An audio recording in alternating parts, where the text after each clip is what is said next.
Gracias te damos a presentarnos la cruz, una testimonia del corazón a luce.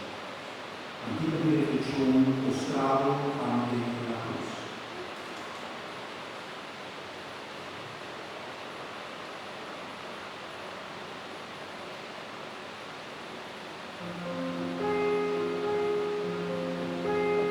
Mostrado ante la cruz en la que has muerto,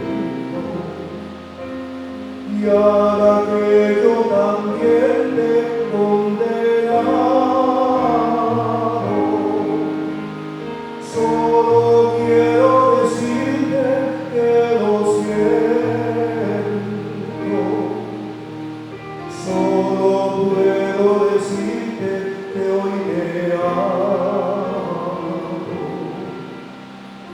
y te pido perdón por mis errores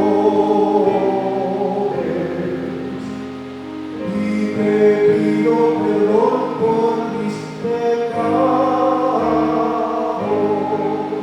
Perdóname, Señor, hoy me arrepiento. Perdóname, mi Dios crucificado.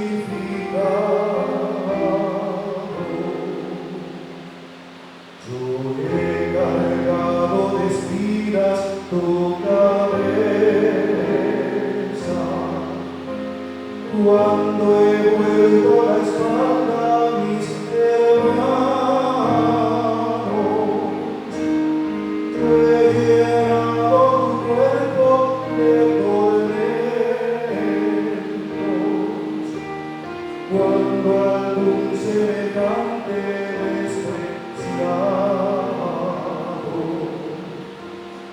Y yo clavo en la cruz tus manos y tus pies, siempre que a mis amigos yo defraudo.